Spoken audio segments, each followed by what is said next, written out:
Welcome to the Witch Weekly editorial, where we go beneath the surface of the wondrous world of Harry Potter and try to get underneath the headlines, the assumptions, and the parts of the story people think they already know. I'm Rita. And I'm Betty. And we're so thrilled to have you join our weekly broadcast. And today we're going to do something a little bit different. Today we're talking about two of our all-time favorite characters, Rubeus Hagrid and none other than McGonagall herself, the great old McG. Yeah, these are super interesting characters because they're very formative to, Harry's development, his upbringing, his personality. I think typically when you think about the adults in his life, you would think of Dumbledore or the Weasleys, maybe even Snape to a certain extent. But I think McGonagall and Hagrid play a very unique role in Harry's life and upbringing and forming the person he is, because ultimately they're the ones who you can see them as sort of parental figures at Hogwarts, and they're the ones who help shape and develop his personality a lot. Yeah, for sure. And I think the really interesting thing is that if you're like stereotypically, you would assume that whatever, McGonagall, the woman, was more nurturing, caretakery, and Hagrid as, I guess, half man, half giant would be the more stern, disciplined kind of authority figure. But it's really interesting how the story almost flips that on its head, because right away you can tell that Hagrid, he looks a certain way, but inside he's just a big mush ball, and he has his pink flowery umbrella, and he's baking all the time and whatever, versus McGonagall is really his disciplinarian, or if something is going wrong, he's if I need an adult, who's gonna fix my problem, or whatever, that's more McGonagall, and she instills a level of discipline and just kind of pushing him forward throughout, beyond his comfort zone almost. Hagrid kind of gives Harry almost that more nurturing side, and McGonagall gives him more of the confidence and that Gryffindor spunk that he needs to keep pushing forward. And so I think it's just a very interesting way that the story handles that.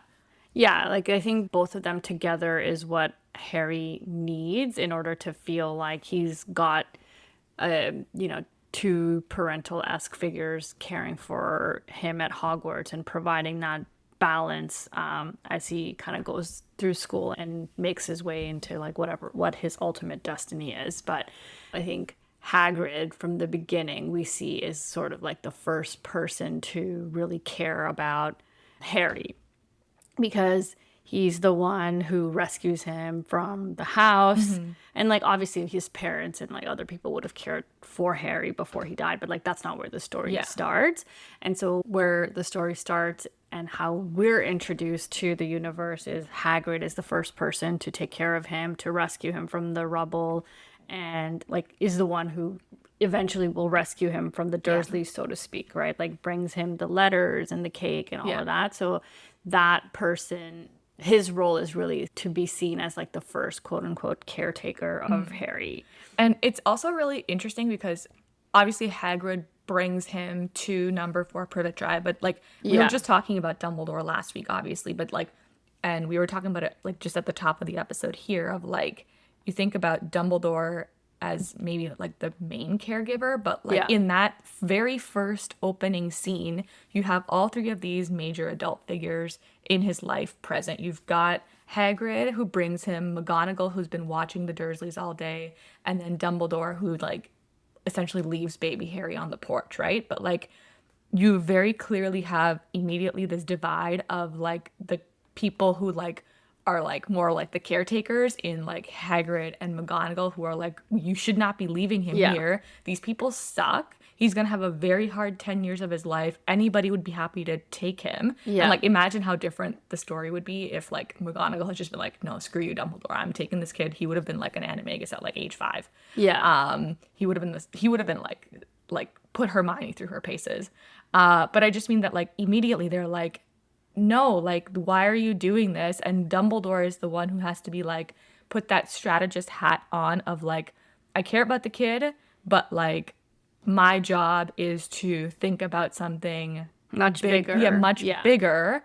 And so this is gonna suck, but I have to leave him here.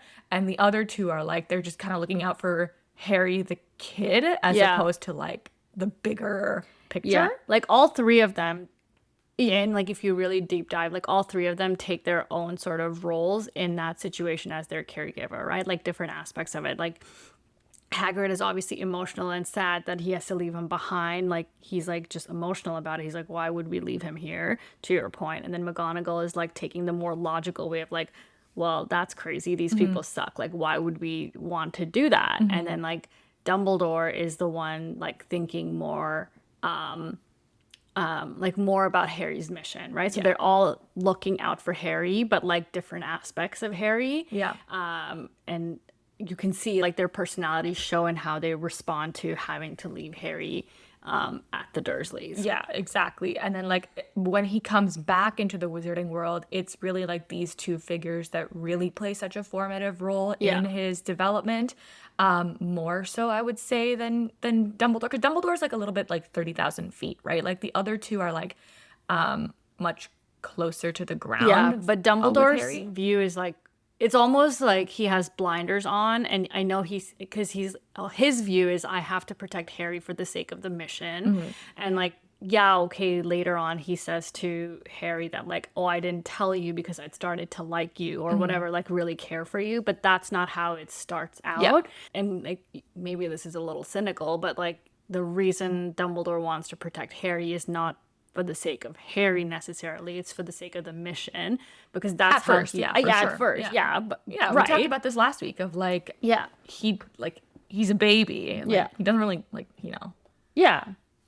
but I think the other two, as he starts coming into school, like they take on very different role for Harry. Like I mean Hagrid, you mentioned this earlier of like on Harry's 11th birthday, he makes a wish, and like you never know what the wish is, but you kind of do as a reader of like he just wants to have a friends or like a place to belong or whatever. And that's right away when Hagrid breaks down the door essentially and finally gives him a little bit of like understanding of who he is and welcomes him back into the wizarding world and kind of rescues him from the really terrible last 10 years that he's been living. And then, he, like to your point, he shows him about his real world, and like he buys him his first birthday present and his first birthday cake, and like Hedwig is obviously going to be such a big companion for him going forward. So like all of these things, or like the ice cream and stuff like that, right? So like he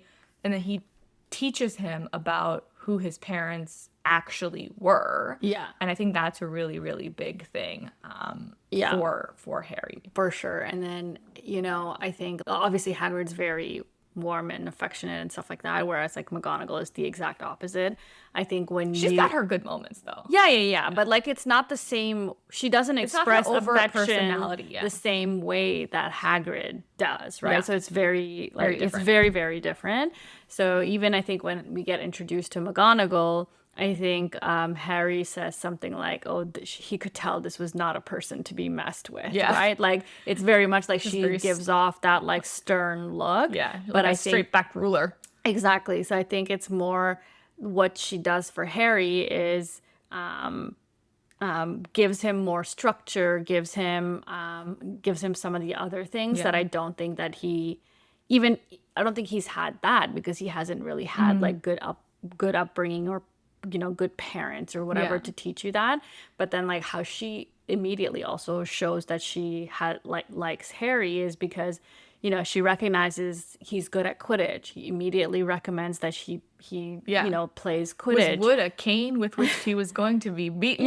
Or like then buys him the Nimbus. So like obviously there's like ways that she also shows affection, and she constantly in her own way is standing up for Harry and like provides that structure and discipline, but again, like you wouldn't see that as affection in the same way that Hagrid shows affection. And it's also very different because like there's a line about Snape always showed the Slytherins favoritism, and someone's like, oh, I wish McGonagall favored us. But it's the other side of it is that like the best thing for a kid is not like just being told that they're great all the time. It's like if you're messing up, someone needs to like who can see like how to shape your life. Like it's that element of like, you might not like me doing this right now, but like get over it, because in 10 years like you're gonna be thankful. So like McGonagall is, she obviously like very much cares about Harry, and she's always watching out for him, but when he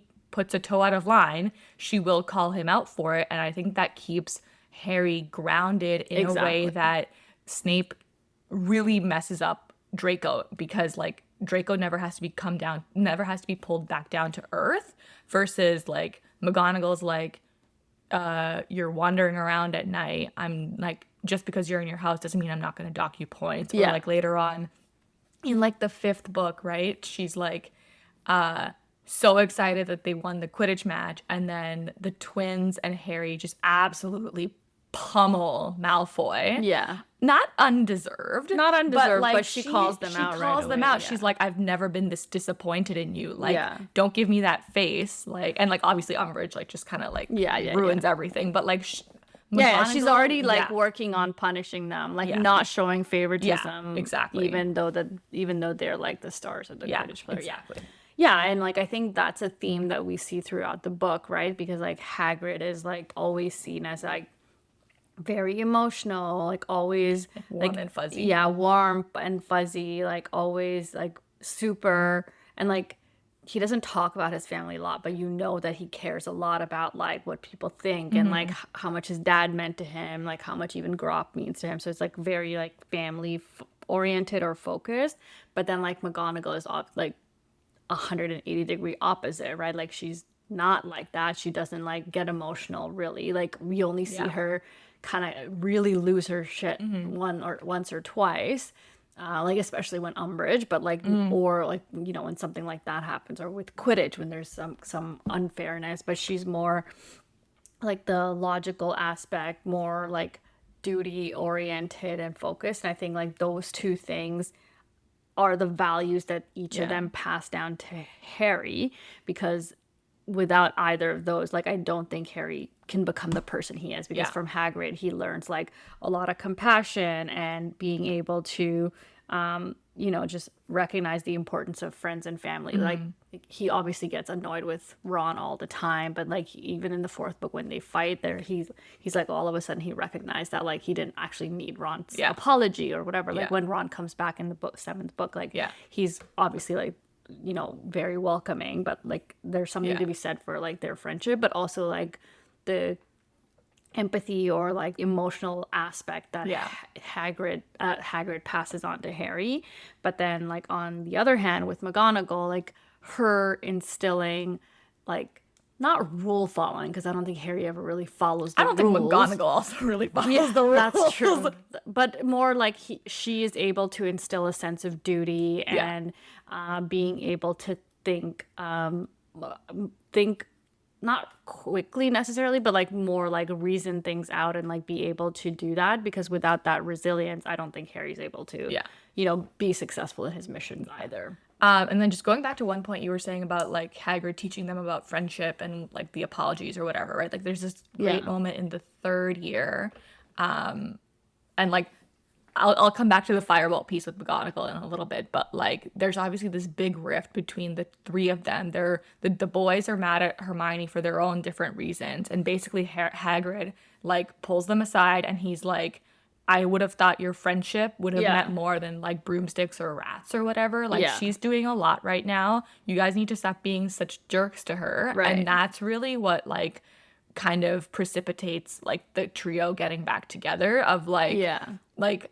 So, like, Hagrid is, like, warm and fuzzy, but he will also, like, check them when needed. And then just to round out the other half of that on the firebolt was that, like, again, McGonagall's like, I love Quidditch so much. I love this broom so much. I want us to win. But, like, again, I'm an adult, and I can see that there's something fishy going on here. And Hermione is correct. So, as much as this sucks, and I know you're gonna ask me about this every day, and I know that Wood she gets a little shirty with Wood just because I said I didn't care if the broomstick threw you off as long as you cut the snitch first, and she thought I wanted to win the match more than I cared about your life. Don't know where she got that idea.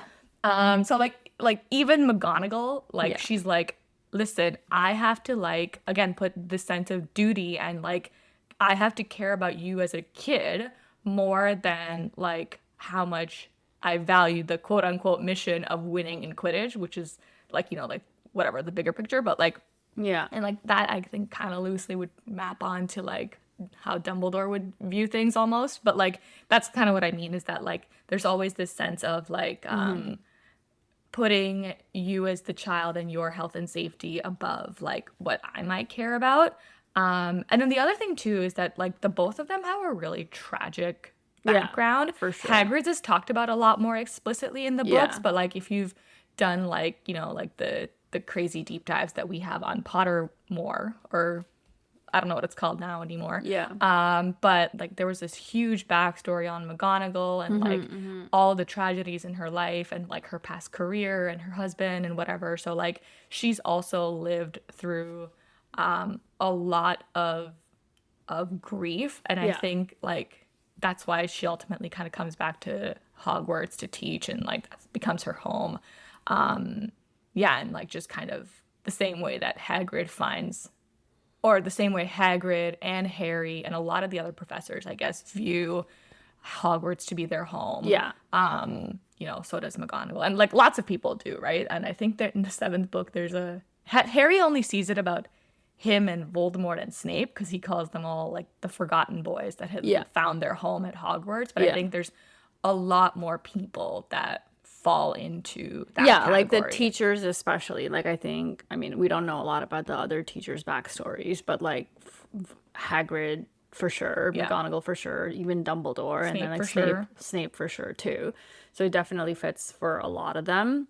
And I think like that's exactly it. Like both of them always, if you think about their lives, it truly doesn't feel like they're all sort of isolated from society in their own sort of way. So I think it makes sense for why they have some of these overlaps with their personalities. Yeah, and like I think like neither of them ever wanted to like be the hero or seek the attention. They just always wanted to do the best that they could for the kids there. Yeah, like a happy soldier / general. Yeah, exactly. Versus like Dumbledore, his job, his role in the wizarding world is so much more important that he is like always going to be the one who's like, if you're thinking about like the chess match, right? Like it's McGonagall chessboard, but like Ron as the strategist, he's the one who's directing the pieces around. Yeah. Similarly, Dumbledore is the one in the greater wizarding world who like has to move the pieces into place to win the fight. So like McGonagall and Hagrid, they're always going to be on the right side of things. Yeah. But like they are never the ones who are going to like be strategizing or be planning. They're more service oriented. Yeah. Like that's their job, and I think exactly to a certain extent that's everybody in the order, but for sure for both for of sure them. those two. And then like there's so many great moments for both of them throughout the series. The other huge one that always comes to mind for me is in book 5 at like career advice day or whatever. Oh yeah, that one. That's one of my favorite McGonagall moments, just because she is so over it. She's like, may I offer you a cough drop or a biscuit or like what? It's just, there's so many great McGonagall moments in that book, but that one really always stands out to me. She's just not giving Umbridge the time of day. She's not having it. And then she's like, you know what, Potter, get out of here. I'm gonna like throw down right now. And then she like straight up gets in a yelling match with McGonagall, with Umbridge, pardon me. And she's like, I will coach you every night if I have to, because I am that petty and I want to win more than I care about if you actually become an Auror or not. I just don't want to lose to this chick. I just want to be right. I just want to be right. That's what I want to do. It's hilarious. And then like immediately after that, Harry does something dumb and he's like, oh, well, what if I get expelled? And McGonagall just stuck up for me. And that's what is like, not Hermione's like whispering in constant his ear, nagging, right? Like he doesn't care about Hermione's like thought process there. He's like, if I get caught right now, McGonagall's gonna be so mad. Yeah. And that's the only thing that like almost stops him. But he's like, nah, everything's already in place. Even though you could just not do it, the twins would still do the prank, and you could just whatever, not be involved. So it's just kind It's of just funny. really funny. Yeah. No, There's a lot of great McGonagall moments in that book, and then obviously very sad moment is when she gets stunned. Yeah. And then like there's that other line that Harry has of like when she gets transferred to St. Mungo's, he has this very like visible reaction, and Madame Pomfrey thinks it's like his affection for McGonagall, and I'm sure it also is, but he's having this moment of like, I always thought like no matter what, McGonagall would always be here. She's like even though you always inflexible, she's like unwavering. yeah, but like she's she's never like break yeah, her. exactly. She's Like, like firmly always there. it's also funny that, you know, like you would always associate like Hogwarts and Dumbledore together, but the fact that like that's the connection that he makes even subconsciously is very interesting because like Dumbledore's been gone twice already now. yeah, but like so that's what I mean, right? Like but like you whenever you think of Hogwarts, you don't necessarily think of McGonagall, right? Like you would always like say like without Dumbledore, Hogwarts is like that's the connection that everybody always that's the obvious connection that everybody makes. But then like to your point, like it's more about like how Harry feels like they survived Dumbledore leaving a couple of times, but like McGonagall has always been steadfast, and like you don't recognize that like that's the stability that you felt until it's kind of gone, right? So like that's the interesting For part. sure. And actually, that actually ties in really well into Hagrid as well. Because there's 2 times Hagrid is gone. One in the second book.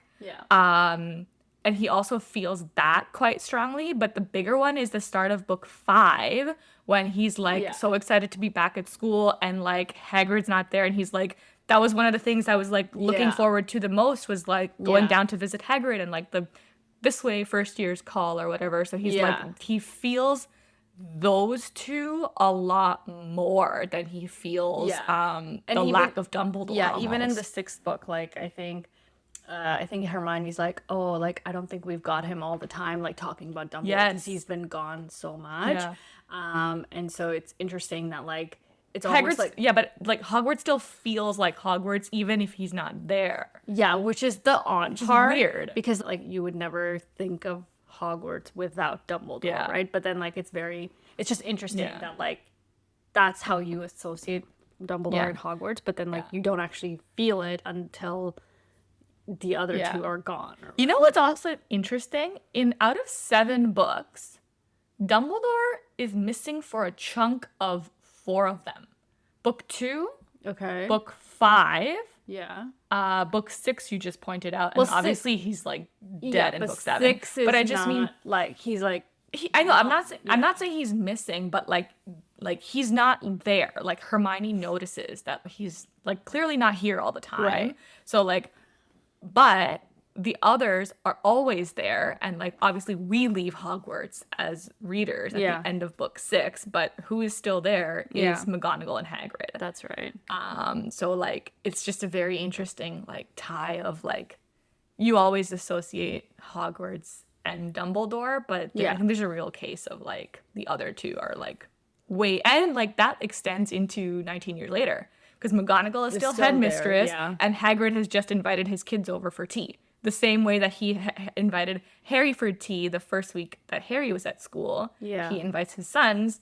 Hagrid must be really old. I guess McGonagall must Well, if you do I've done the math on this. Hagrid must be like at least 80. Yeah, because Voldemort dies very young. Like for all of his like immortality. You didn't even make it to like retirement age, dude. Like barely. Barely. I think he's like in his 70s when he dies. Yeah. He's like not old. Late 60s, I thought. I think Hagrid is late 60s. I thought it was 67 and 63. But anyways. That's in book 2 though. Oh, that's book 2. That's book 2. Oh, okay, so if you're adding another 5 years, so he's like call it 72 and whatever. Exactly. That's my point. I'm like for all of your work, you didn't even make a muggle can live longer than that, and they frequently do. You didn't even make it. You didn't even crack triple digits. Exactly. Triple digits. Anyways, yeah. So okay. Anyways, but then we got on a side tangent here. Yeah, and then I think their legacy sort of continues through sort of the final battle because McGonagall's role continues to be, you know, that putting duty first, being able to protect the castle, and protecting the students and fighting till the end, basically. And then Hagrid's role is, again, like being that emotional caretaker. He's the one who has to like bring quote Bring the unquote body back. dead Harry back, and so continues to protect him through death Yeah. and stuff. So I think it's just that duality of both of them still continues. And just even that visual of like Hagrid is the one that we meet page 1, essentially bringing him into the world. Yeah, And exactly. then like at the end, like that full circle moment of like having to bring him back from like, I guess from the other world back into the real world, I guess. I think means a lot. And we've talked about it a little bit before of like, book 1, you have a moment of Hagrid, Harry, Voldemort all being in the forest and the centaurs being mad at Firenze for getting involved because they think what happens at the end is what's about to happen now. Yeah. And so they're really mad because they're like, Firenze, this is the only shot we've got. And Firenze is like, you're dumb. Yeah, and like he's the only one who one. recognizes like that the stars only give you half the picture. So like even if it says Harry's gonna die, that doesn't necessarily mean that's the end of the story. Yeah, or like we could be wrong by a day or 100 years kind of thing. Yeah, you never know what we don't know how long the quiet time between the two wars is. Like is it a day? Is it 10 days? Is it and 10... like then you have that full circle moment. Yeah, it's really and you know what I really wish they do in the show, and because they have the latitude to do this, is like do like a zoom up to like the sky where they're talking about like Mars is bright tonight. Yeah. And then at the very end of the show, when like they meet, like when they're back in the forest after he's come back from King's Cross, do like another pan to the sky and show like Mars is bright again tonight, because then like you know, I just think it would be an interesting visual. Yeah, that'd be pretty cool. And then like the other part is obviously when Hagrid brings him back and then sets him down, like everyone comes out because Voldemort told them to. And the one scream that shocks him the most is McGonagall's, because he knew he was expecting Hermione and Ron and Ginny to not be good, but he wasn't expecting the like visceral reaction from McGonagall, and that one hits him harder. Yeah. And we even talked about it when we were talking about Harry, of like he couldn't do Cruciatus against Bellatrix when she had just murdered Sirius, but he can do it against one of the Carrows for disrespecting McGonagall. Yeah. And that's what gets him mad enough to like end up being able to do an unforgivable curse. Yeah. Yeah, it is very interesting. Very interesting because like I don't know if it's just growth, but I don't know if it's the bond growth, is it's very like strong there. It's just like the unobvious bond. It's like always like underlying, and like you don't recognize for how strong it is. Yeah, exactly. And I think the two of them just really develop Harry into the person he becomes, and like forge him into that like real Gryffindor, and give him two sides of what that actually means. Yeah, exactly. Like Hagrid is the one who welcomes him into the wizarding world. He's the one who, you know, kind of makes him feel like the quote unquote affectionate love, and makes him feel like there's like he belongs in this place. And then McGonagall, I think she's the one who gives him that structure and helps him be successful, because like, and you kind of need both in order to be like that well-rounded person, which is what I think both of them together is able to provide for Harry. Yeah, exactly, right? And it fills the home that is Hogwarts with more than just like the spells and the classes and like his friends, right? It gives him like the tools that he needs to like have a home, but like succeed in the world also. Yeah, like it's always like the quieter aspects of both of them that make him who he is. Yeah, so I think we've covered a lot of, you know, the analysis or the deep cuts for the Hagrid and McGonagall aspects and how they interact with Harry and help him become the person who he is. But let us know if you think we missed anything. I think there's lots to be said for all of these characters, because they're so formative in Harry's age. So naturally we would have missed some of the underlying deep cuts. But yeah. And I think next week we're going to be talking about yet another very formative professor in Harry's life, and just someone who's so critical to the overarching war, none other than Professor Severus Snape himself. So make sure you tune in for that. Yeah, I'm excited for that one. So we'll have some lengthy takes. Yeah, some lengthy debates next week, but that should be an interesting conversation. I think that's it for this week's episode of the Witch Weekly editorial. Thanks for spending time with us, and we'll be back soon with more insights from the wondrous world of Harry Potter. Keep twiddling those dials. See you next time.